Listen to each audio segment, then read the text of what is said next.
Que a graça e a paz do Senhor Jesus seja com todos. Hoje estarei narrando a vocês uma das mensagens do príncipe dos pregadores, o reverendo Charles Haddon Spurgeon. Mensagem intitulada A Mente Carnal, Inimizade contra Deus. Não se esqueça de se inscrever no canal se você não é inscrito, ativar o sino de notificação, também curtir, compartilhar e comentar. Vamos fazer este canal crescer. Deus abençoe. Ouçamos a narração da mensagem.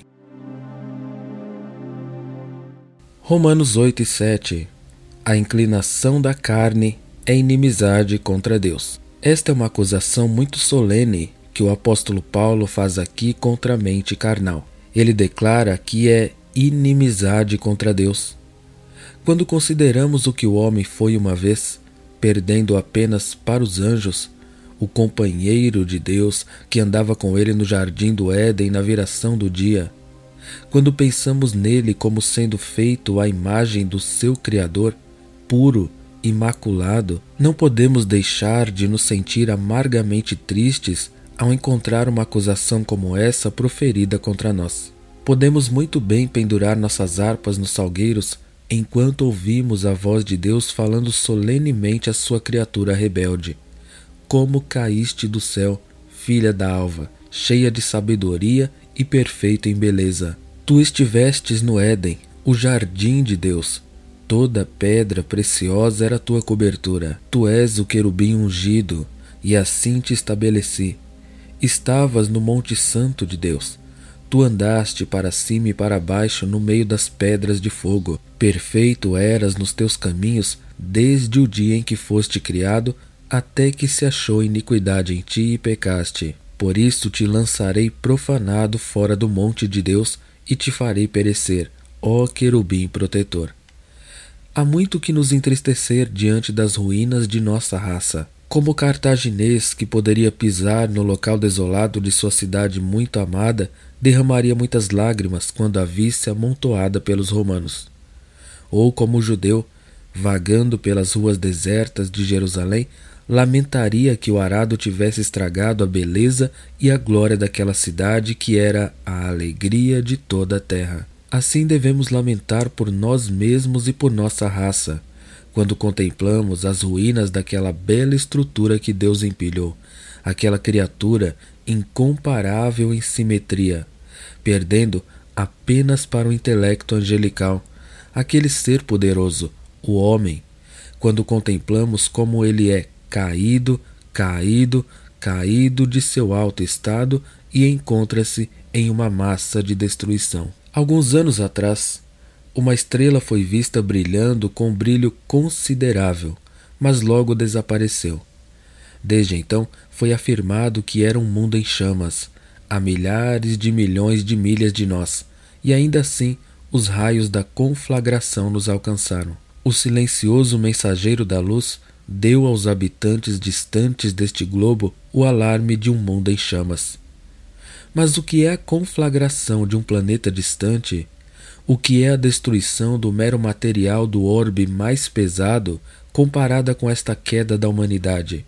Este naufrágio de tudo que é santo e sagrado em nós mesmos. Para nós, de fato, as coisas dificilmente são comparáveis, pois estamos profundamente interessados em uma, embora não na outra. A queda de Adão foi nossa queda. Nós caímos dentro e com ele. Nós éramos iguais sofredores. É a ruína de nossa própria casa que lamentamos. É a destruição de nossa própria cidade que lamentamos quando nos levantamos e vemos escritas em linhas muito claras para que possamos confundir seu significado. A mente carnal. Aquela mesma mente que uma vez foi santa e agora se tornou carnal é inimizade contra Deus. Que Deus me ajude esta manhã a proferir solenemente esta acusação contra todos vocês.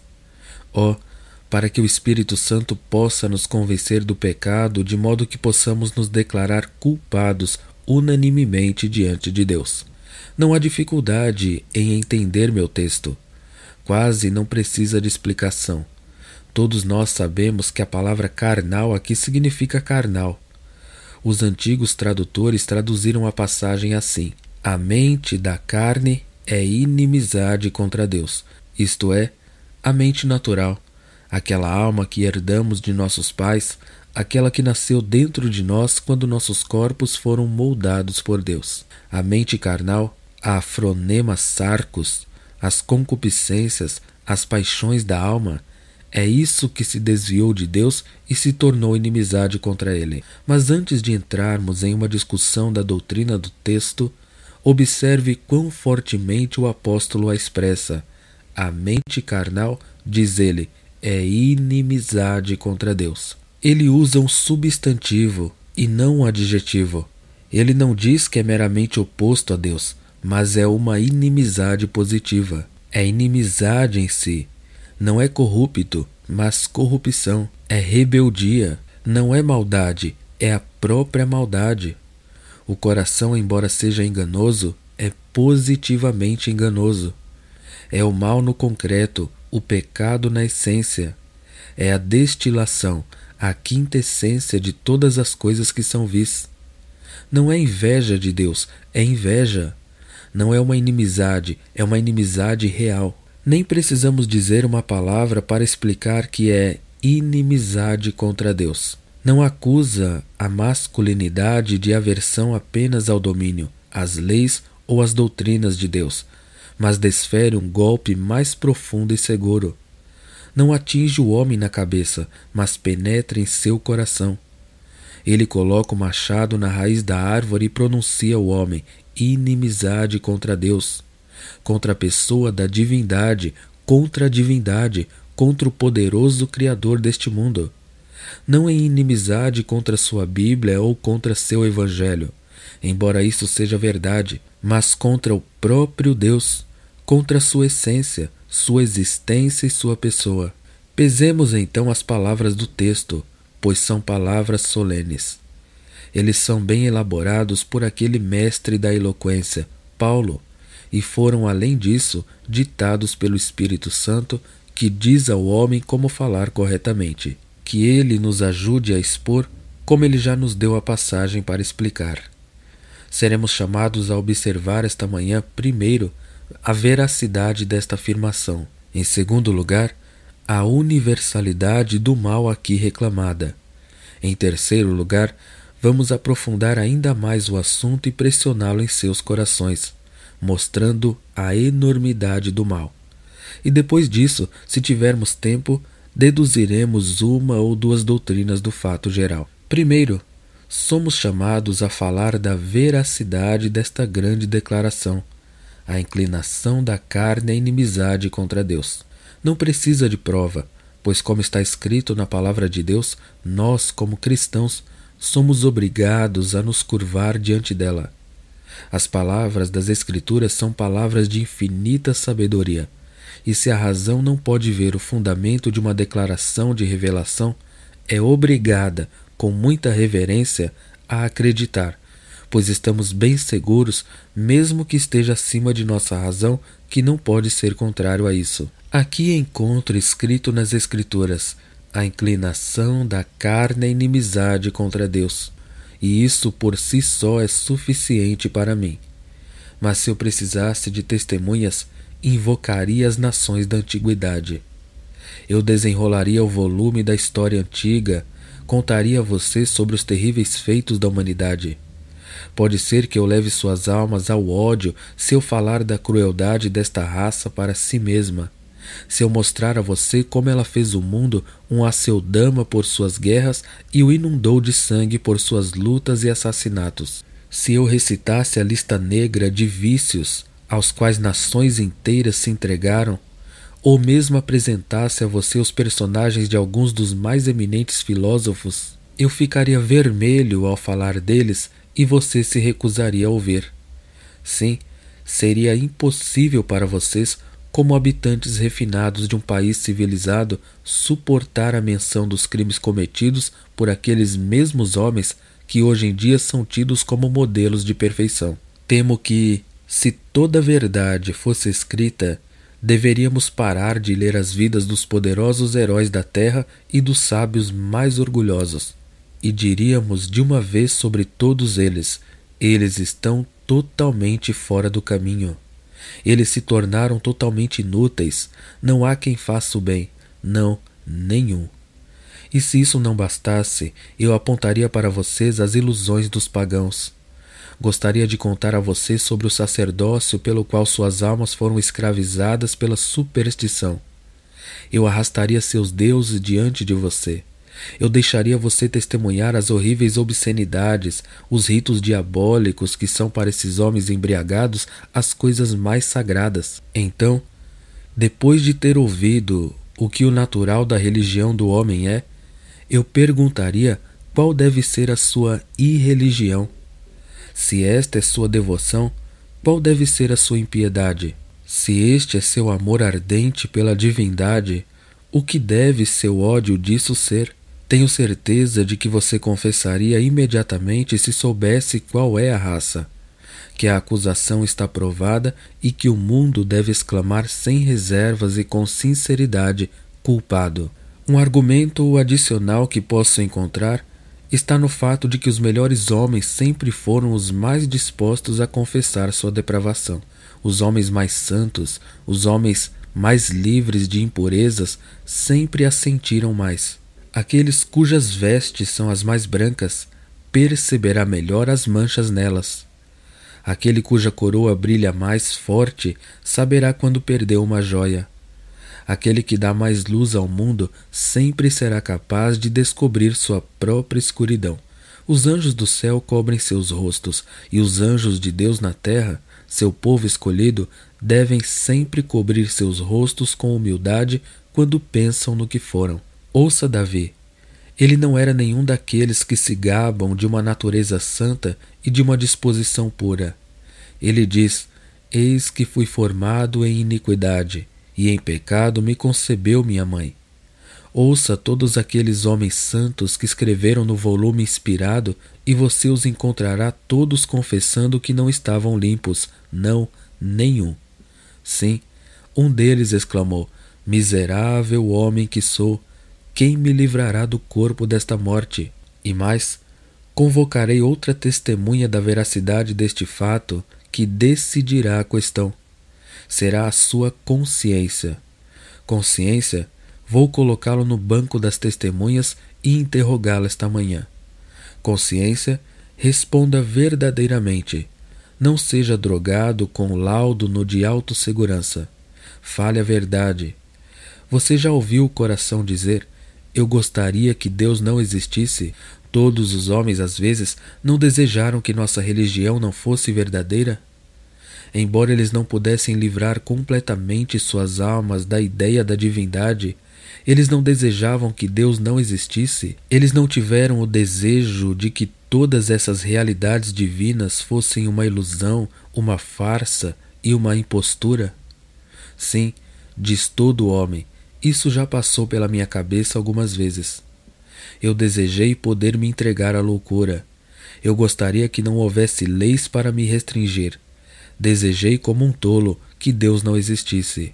Essa passagem nos Salmos, diz o tolo em seu coração Deus não existe, está traduzida erroneamente. Deveria ser: o tolo disse em seu coração nenhum Deus. O tolo não diz em seu coração não há nenhum Deus, pois ele sabe que existe um Deus, mas ele diz não há Deus, eu não quero nenhum, gostaria que não houvesse nenhum.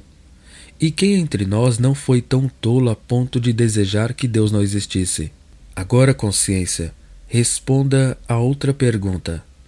Você confessou que às vezes desejou que Deus não existisse. Agora, suponha que um homem desejasse que outro morresse. Isso não mostraria que ele o odiava? Sim, seria. E assim, meus amigos, o desejo de que Deus não existisse prova que não gostamos de Deus. Quando desejo que tal homem morra e apodreça em seu túmulo, devo odiar aquele homem.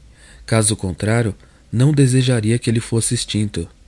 Portanto, esse desejo, e não acho que haja um homem neste mundo que não o tenha, prova que a mente carnal é inimizade contra Deus. Mas, consciência, tenho outra pergunta. O vosso coração nunca desejou, já que existe um Deus, que ele fosse um pouco menos santo? um pouco menos puro, para que as coisas que agora são grandes crimes fossem consideradas como ofensas veniais, como pecadilhos? Seu coração já disse: queria Deus que esses pecados não fossem proibidos. Oxalá ele fosse misericordioso e passasse por eles sem uma expiação. Oxalá ele não fosse tão severo, tão rigorosamente justo, tão severamente rigoroso com sua integridade. Você nunca disse isso, meu coração? A consciência deve responder: você tem. Bem, esse desejo de mudar de Deus prova que você não está apaixonado pelo Deus que é agora, o Deus do céu e da terra. E embora você possa falar de religião natural e vangloriar-se de reverenciar o Deus dos campos verdes, dos prados verdejantes, da inundação crescente, do trovão, do céu azul, da noite estrelada e do grande universo, embora você ame o ideal poético da divindade, não é o Deus das Escrituras, pois você desejou mudar sua natureza e isso provou que está em inimizade com ele. Você pode dar um testemunho fiel, se quiser falar a verdade de que cada pessoa aqui transgrediu contra Deus. Tão continuamente quebrou suas leis, violou seu sábado, pisoteou seus estatutos, desprezou seu evangelho, que é verdade, sim, muito verdade, que a mente carnal é inimizade contra Deus. Agora, em segundo lugar, somos chamados a perceber a universalidade deste mal. Que afirmação ampla é essa?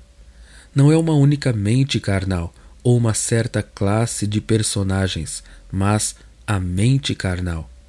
É uma declaração não qualificada, incluindo cada indivíduo. Qualquer mente que possa ser apropriadamente chamada de carnal, não tendo sido espiritualizada pelo poder do Espírito Santo de Deus, é inimizade contra Deus. Observe então, antes de tudo, a universalidade disso quanto a todas as pessoas. Toda mente carnal no mundo está em inimizade contra Deus.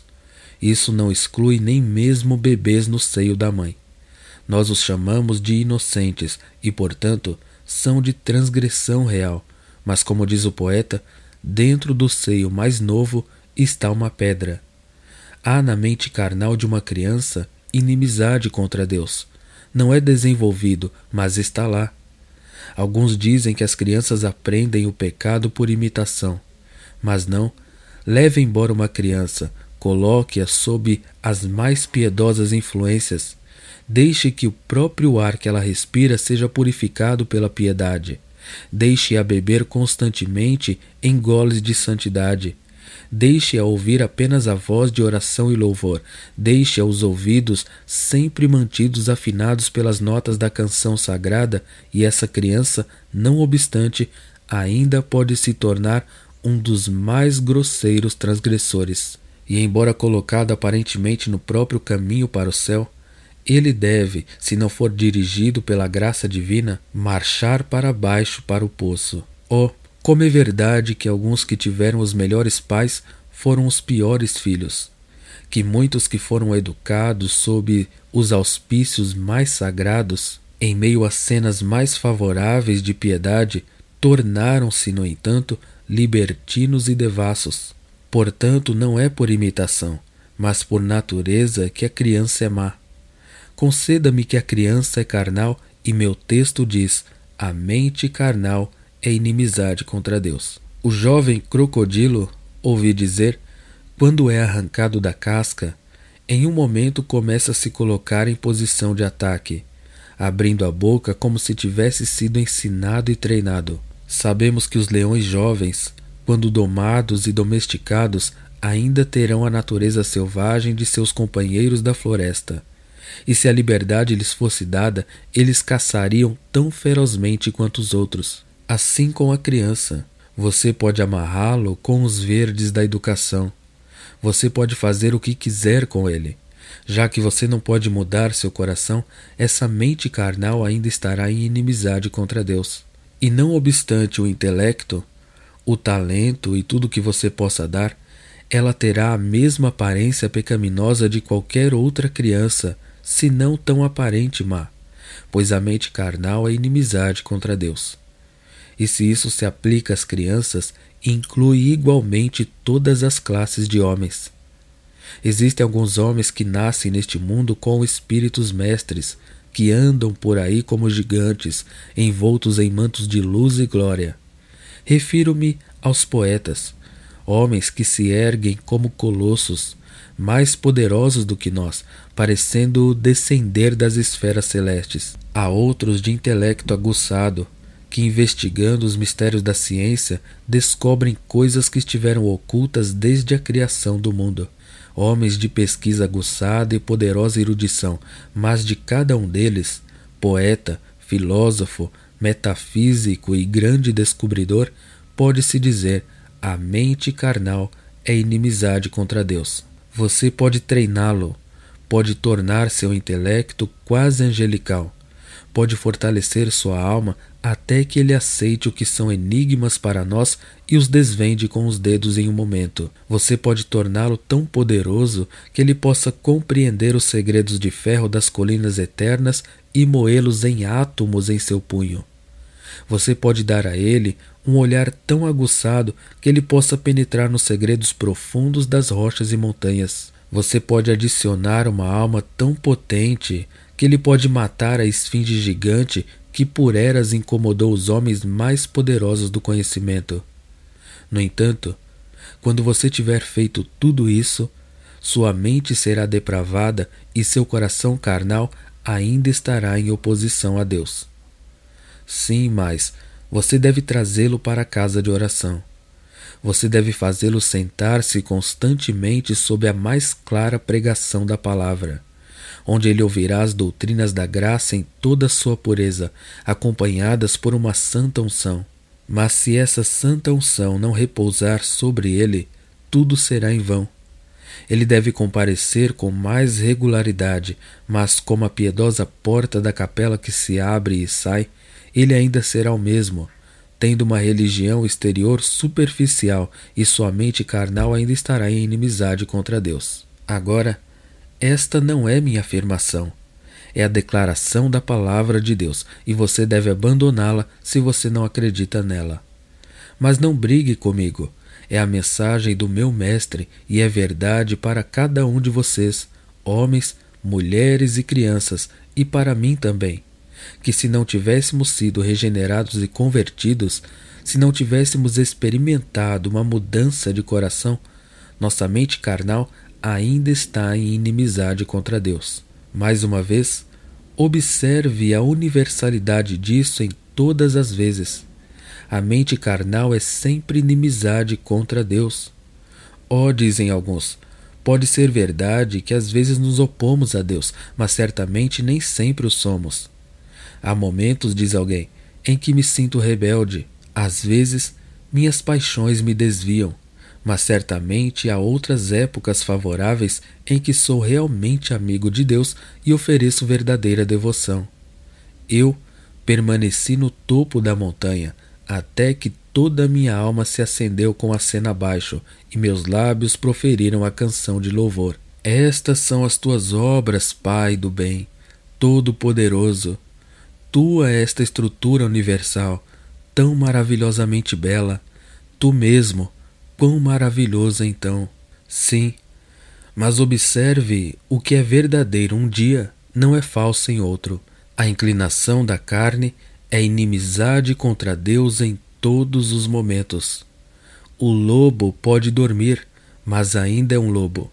A cobra, com seus tons de azul, pode dormir entre as flores, e a criança pode acariciar suas costas viscosas, mas ainda é uma serpente. Não muda sua natureza, embora esteja dormente. O mar é a casa das tempestades, mesmo quando é vítreo como um lago. O trovão ainda é o poderoso trovão quando está tão alto que não o ouvimos. E o coração, quando não percebemos suas ebulições, quando não arrota sua lava e não envia as pedras quentes de sua corrupção, ainda é o mesmo vulcão terrível. Em todos os momentos, em todas as horas, em todos os momentos, falo isso como Deus fala, se você é carnal, cada um de vocês é inimizade contra Deus. Outro pensamento sobre a universalidade desta afirmação. A mente inteira é inimizade contra Deus. O texto diz: a inclinação da carne é inimizade contra Deus, isto é, o homem inteiro, cada parte dele, todo o poder, toda a paixão. É uma pergunta frequentemente feita: que parte do homem foi ferida pela queda? Alguns pensam que a queda foi sentida apenas pelas afeições e que o intelecto não foi prejudicado. Isso eles argumentam com base na sabedoria do homem e nas poderosas descobertas que ele fez, como a lei da gravitação, a máquina a vapor e as ciências. Agora, considero essas coisas como uma demonstração de sabedoria muito mesquinha, comparado com a que está por vir nos próximos 100 anos, e muito pequena comparada com o que poderia ter sido se o intelecto do homem tivesse continuado em sua condição primitiva. Eu acredito que a queda esmagou o homem completamente. Embora quando rolou como uma avalanche sobre o poderoso templo da natureza humana, alguns poços ainda não foram destruídos, e entre as ruínas você encontra aqui e ali uma flauta, um pedestal, uma cornija, uma coluna não totalmente quebrada, mas a totalidade da estrutura caiu, e suas relíquias mais gloriosas são as caídas, niveladas no pó. Todo homem é desfigurado. Olhe para nossa memória. Não é verdade que a memória caiu?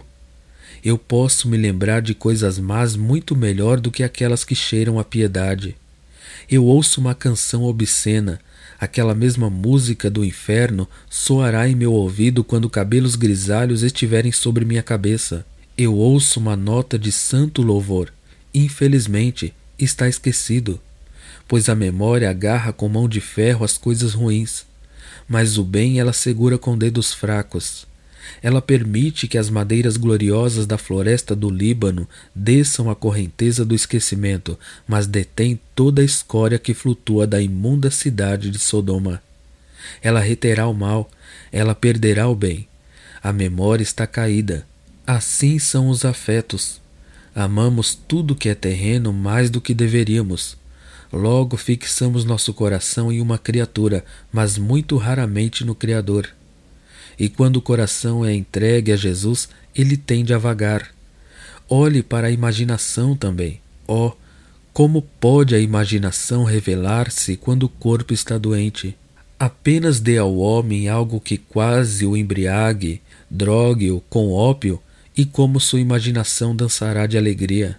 Como um pássaro fora da gaiola, como ele voará com mais do que asas de águia. Ele vê coisas com as quais nunca sonhou, mesmo nas sombras da noite. Por que sua imaginação não funcionou quando seu corpo estava em um estado normal, quando estava saudável? Simplesmente porque é depravado, e até que ele tenha entrado em um elemento imundo, até que o corpo tenha começado a tremer com uma espécie de embriaguez, a fantasia não manteria seu carnaval. Temos alguns esplêndidos espécimes do que os homens podem escrever quando estão sob a influência maldita de espíritos ardentes. É porque a mente é tão depravada que ama algo que coloca o corpo em uma condição anormal. E aqui temos a prova de que a própria imaginação se extraviou. Assim com o julgamento, posso provar o quão mal decide. Então eu poderia acusar a consciência e dizer-lhe como ela é cega e como ela pisca para as maiores loucuras. Eu poderia rever todos os nossos poderes e escrever na testa de cada um: traidor contra o céu, traidor de Deus. Toda a mente carnal é inimizade contra Deus. Agora, meus ouvintes, somente a Bíblia é a religião dos protestantes. Mas sempre que encontro um determinado livro muito reverenciado por nossos irmãos episcopais, inteiramente do meu lado, sempre sinto o maior prazer em citá-lo. Você sabe que sou um dos melhores clérigos do mundo. O melhor, se você me julgar pelos artigos, e o pior, se você me medir de qualquer outra maneira. Meça-me pelos artigos da Igreja da Inglaterra, e não ficarei atrás de nenhum homem sob o céu azul do céu na pregação do Evangelho contido neles. Pois se existe um excelente epítome do Evangelho, pode ser encontrado nos artigos da Igreja da Inglaterra. Deixe-me mostrar que você não tem ouvido doutrinas estranhas. Aqui é o 9º artigo sobre pecado original ou de nascimento. O pecado original não está no segmento de Adão, como os pelagianos falam em vão, mas é a falha e a corrupção da natureza de todo homem, que naturalmente é engendrada na descendência de Adão, pela qual o homem está muito longe da retidão original e é por sua própria natureza inclinado ao mal, de modo que a carne cobiça sempre contrária ao espírito, e, portanto, toda pessoa nascida neste mundo merece a ira e a condenação de Deus. E esta infecção da natureza permanece, sim, naqueles que são regenerados, por meio da qual a concupiscência da carne, chamada em grego phronema sarkos, que alguns expõe a sabedoria, alguns sensualidade, alguns o afeto, alguns o desejo da carne, não está sujeito à lei de Deus. E embora não haja condenação para os que creem e são batizados, o apóstolo confessa que a concupiscência e a luxúria têm em si a natureza do pecado. Eu não quero mais nada. Alguém que acredita no livro de oração discordará da doutrina de que a inclinação da carne é inimizade contra Deus? Eu disse que me esforçaria, em terceiro lugar, para mostrar a grande enormidade desta culpa. Eu temo, meus irmãos, que muitas vezes, quando consideramos nosso estado, não pensamos tanto na culpa quanto na miséria. Às vezes, li sermões sobre a inclinação do pecador para o mal, nos quais isso foi provado de maneira muito poderosa, e certamente o orgulho da natureza humana foi bem humilhado e rebaixado. Mas uma coisa sempre me impressiona, se for deixada fora, como sendo uma omissão muito grande, a doutrina de que o homem é culpado em todas essas coisas. Se seu coração está contra Deus, devemos dizer a ele que é seu pecado. E se ele não pode se arrepender, devemos mostrar a ele que o pecado é a única causa de sua incapacidade, que toda a sua alienação de Deus é pecado, que enquanto ele se afasta de Deus é pecado.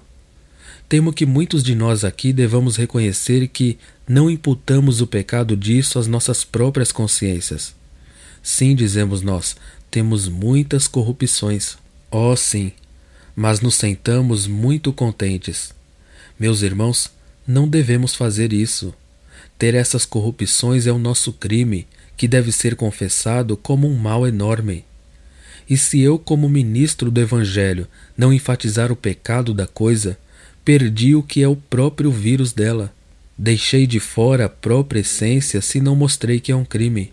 Agora, a mente carnal é inimizade contra Deus. Que pecado é? Isso aparecerá de duas maneiras. Considere a relação em que estamos com Deus e então lembre-se do que Deus é.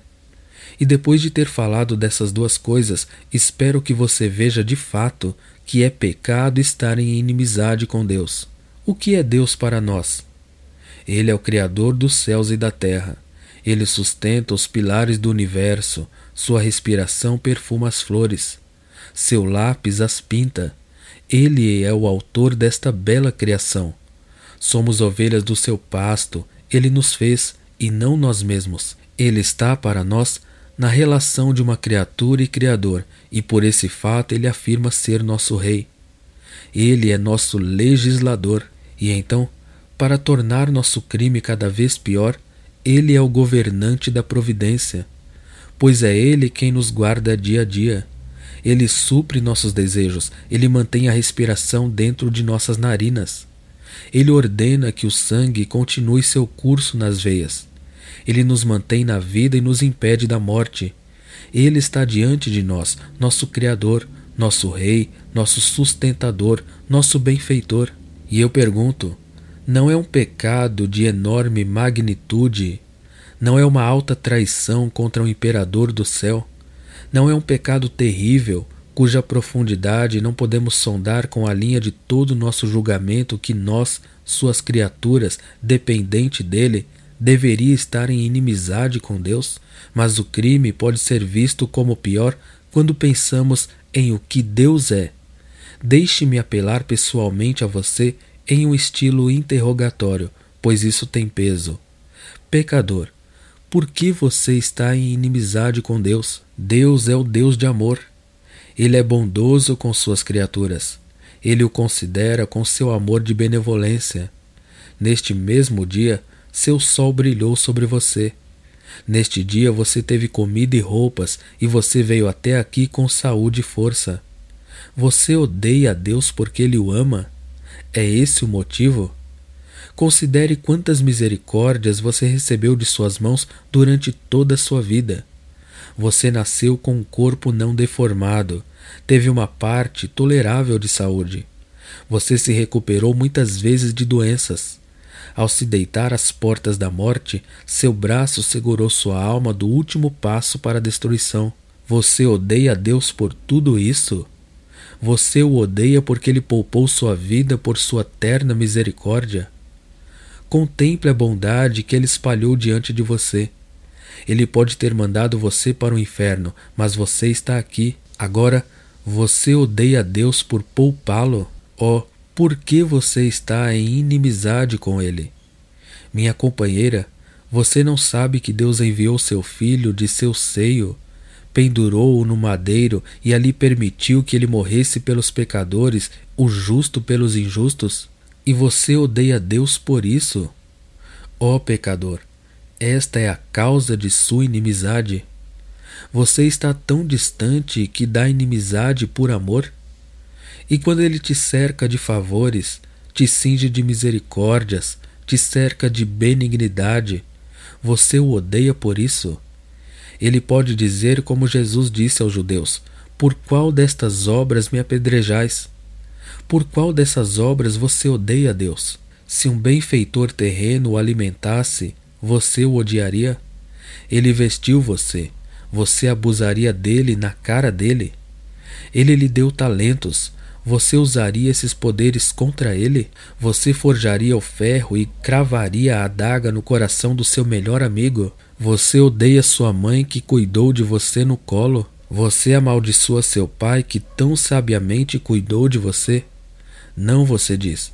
Temos um pouco de gratidão para com os parentes terrenos. Onde estão seus corações que ainda podem desprezar a Deus e estar em inimizade com Ele? Ó crime diabólico! Ó enormidade satânica!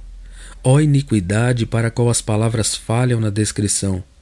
Odiar o todo amável, desprezar o essencialmente bom, abominar o constantemente misericordioso, desprezar o sempre benéfico, desprezar o bondoso, o gracioso, acima de tudo, odiar o Deus que enviou seu Filho para morrer pelo homem. Há nesse pensamento a mente carnal é inimizade contra Deus. Há algo que pode nos fazer tremer, pois é um pecado terrível estar em inimizade com Deus.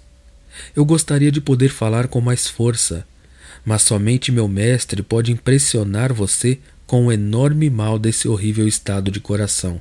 Mas há uma ou duas doutrinas que tentaremos deduzir disso. A mente carnal está em inimizade contra Deus? Então a salvação não pode ser por mérito, deve ser pela graça. Se estamos em inimizade com Deus, que mérito podemos ter? Como podemos merecer algo do ser que odiamos? Mesmo que fôssemos puros como Adão, não poderíamos ter nenhum mérito, pois não creio que Adão tenha merecimento diante de seu Criador. Depois de guardar toda a lei de seu mestre, ele era apenas um servo inútil. Ele não fez mais do que deveria ter feito, ele não tinha excedente, nenhum equilíbrio. Mas desde que nos tornamos inimigos, quanto menos podemos esperar ser salvos pelas obras. Oh não, toda a Bíblia nos diz do começo ao fim que a salvação não é pelas obras, mas pelas obras da graça. Martinho Lutero declarou que pregava constantemente a justificação somente pela fé, porque, disse ele, as pessoas iriam esquecê-la, de modo que foi quase obrigado a bater minha Bíblia contra suas cabeças para enviá-la a seus corações.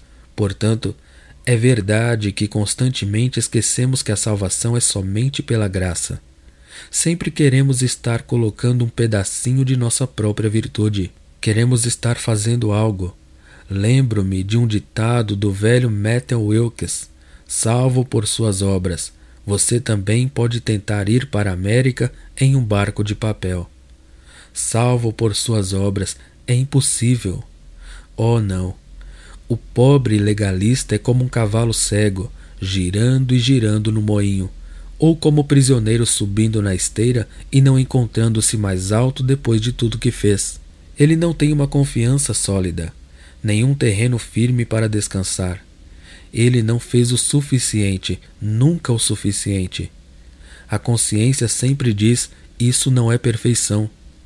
Deveria ter sido melhor. A salvação para os inimigos deve ser por um embaixador, por uma expiação. Sim, por Cristo. Outra doutrina que reunimos disso é a necessidade de uma mudança completa de nossa natureza. É verdade que por nascimento somos inimigos de Deus. Quão necessário, então, é que nossa natureza seja mudada. Existem poucas pessoas que acreditam sinceramente nisso. Eles pensam que se clamarem, Senhor, tem misericórdia de mim, quando estiverem morrendo, irão diretamente para o céu. Deixe-me supor um caso impossível por um momento.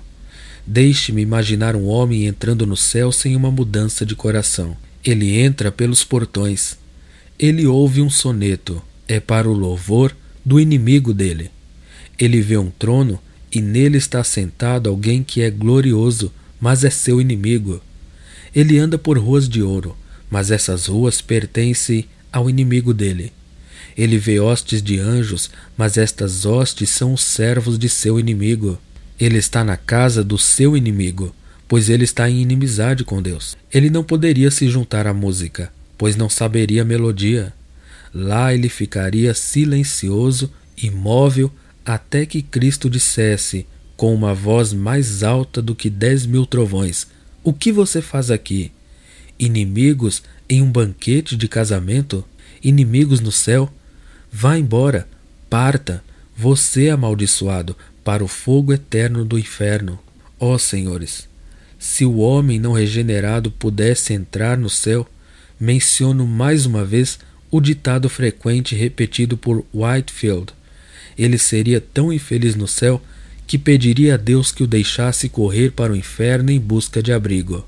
Deve haver uma mudança se você considerar o estado futuro, pois como os inimigos de Deus podem se sentar no banquete do Cordeiro? E para concluir, deixe-me lembrá-lo, e está no texto, afinal, que essa mudança deve ser operada por um poder além do seu. Um inimigo pode se tornar um amigo, mas inimizade não pode. Se for apenas um complemento de sua natureza ser um inimigo, ele pode se transformar em um amigo. Mas se for a própria essência de sua existência ser inimizade, inimizade positiva, a inimizade não pode mudar a si mesma. Não deve haver algo mais do que podemos realizar. Não, deve haver algo mais do que podemos realizar. Isso é exatamente o que é esquecido nos dias de hoje. Devemos ter mais pregação do Espírito Santo se quisermos ter mais trabalho de conversão.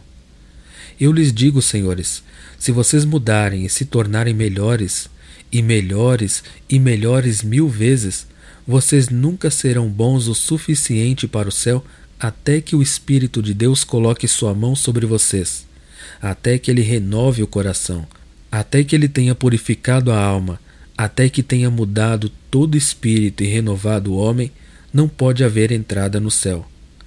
Quão seriamente, então, cada um deve ficar e pensar: aqui estou eu, uma criatura de um dia, um mortal nascido para morrer. No momento, estou em inimizade com Deus.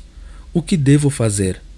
Não é meu dever, assim como minha felicidade, perguntar se existe uma maneira de me reconciliar com Deus? Ó escravos cansados do pecado, não são os seus caminhos caminhos de loucura? É sabedoria, ó meus semelhantes, é sabedoria odiar seu Criador? É sábio ficar em oposição a Ele? É prudente desprezar as riquezas de sua graça? Se for sabedoria, é a sabedoria do inferno. Se for sabedoria, é uma sabedoria que é loucura para Deus. Ó, que Deus conceda que você possa se voltar para Jesus com todo o coração. Ele é o embaixador. Ele é quem pode fazer a paz por meio de seu sangue. E embora você tenha entrado aqui como um inimigo, é possível que você ainda possa sair por aquela porta como um amigo se você apenas olhar para Jesus Cristo, a serpente de bronze que foi levantada. E agora, pode ser que alguns de vocês estejam convencidos do pecado pelo Espírito Santo. Eu agora vos anunciarei o caminho da salvação. Como Moisés levantou a serpente no deserto, assim importa que o Filho do Homem seja levantado, para que todo aquele que nele crê não pereça, mas tenha vida eterna. Eis, ó tremendo penitente, o meio de sua libertação. Volte seus olhos cheios de lágrimas para o monte do Calvário. Veja a vítima da justiça, o sacrifício de expiação por sua transgressão. Veja o Salvador em suas agonias, com correntes de sangue comprando sua alma e com as mais intensas agonias suportando seu castigo. Ele morreu por você, se agora você confessar sua culpa. Ó, venha, você condenado, e vire seu olho desta maneira, pois um olhar salvará. Pecador, você foi mordido. Olhar não é nada além de olhe, é simplesmente olhe. Se você puder olhar para Jesus, você estará seguro. Ouça a voz do Redentor: olhai para mim e sereis salvos. Olhar, olhar, olhar, olhar, ó almas culpadas. Aventure-se nele, aventure-se totalmente. Não deixe nenhuma outra confiança se intrometer. Ninguém além de Jesus pode fazer bem aos pecadores indefesos. Que meu bendito Mestre os ajude a vir a Ele e os atraia a seu Filho por amor de Jesus. Amém e amém.